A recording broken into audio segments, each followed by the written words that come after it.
Hey, Larry, it's really good to see you. We have some big news today. Secure Act 2.0 finally passes. This will bring about a lot of changes to retirement account rules. So we're breaking down the big takeaways, including some unique opportunities and some changes to tax planning. So I've heard about Secure Act for such a long time. Larry, what's new here and who's affected?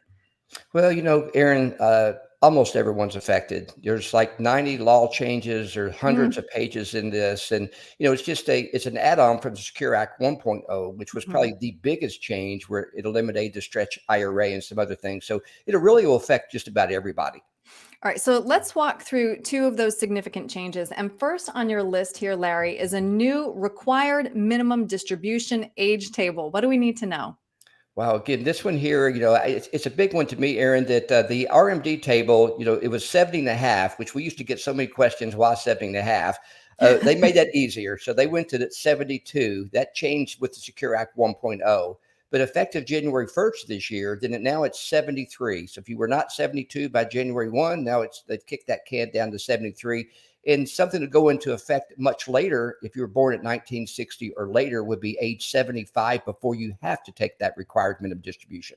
Okay. And the next big change that we wanted to walk through here, the penalties, if you had missed a distribution, they're less. This is kind of good news. Yes, again, big surprise when you forget that RMD, and Yeah. then you had to pay 50% penalty and Ouch. then have to still withdraw that required minimum distribution and pay taxes. So, yeah, that's been lowered from 50% to 25%. And if you pay it back within the year, once you realize you made the mistake, they'll lower that all the way down to 10%. Okay, yeah, that is good news. I'd like to circle back though real quick to those delayed RMDs because of course this will leave you with a larger account balance at death and Congress stripped the lifetime stretch IRA rules. So now almost all beneficiaries must take out the full amount in 10 years. That is quite the tax burden. That's huge that, Aaron, I've been in this business for 17 years and Mhm. so many clients had saved that money, whether it's through payroll deduction in the 401k or save, and they're not spending what they thought they were going to spend. So it becomes almost burdensome for them to take out that required minimum distribution that they didn't really, many of them would leave it there if they could, but they have to take that out and they're paying taxes on it. And many of them didn't realize that it's not only the tax on their required minimum on that 401k, but what it does to their overall tax picture. So let's dive in then a little bit to the taxes because there are some strategies that you were talking about that people should maybe consider now in regard to all these changes.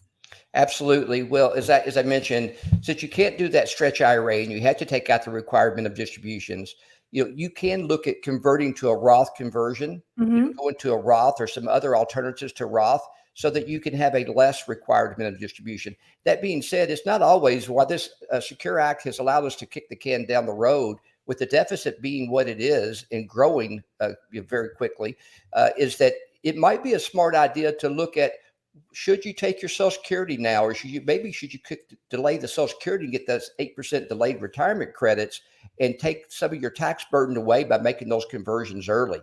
As you see Mhm. on that the debt screen there, the taxpayer, if you saved money, then you're going to pay about $250,000 if you're a taxpayer of that 31 trillion, and that's at the current rates. It's continued to Yikes. grow as you see.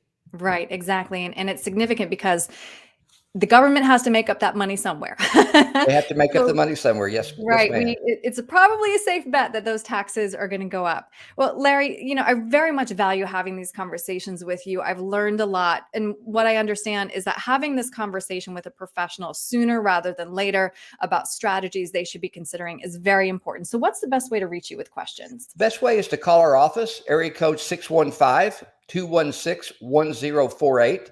They can also go to our website, which is sfabridge.com, or they can email me, Larry at sfabridge.com. Perfect. All right. Larry, thank you very much. Thank you, Aaron. Have a great day.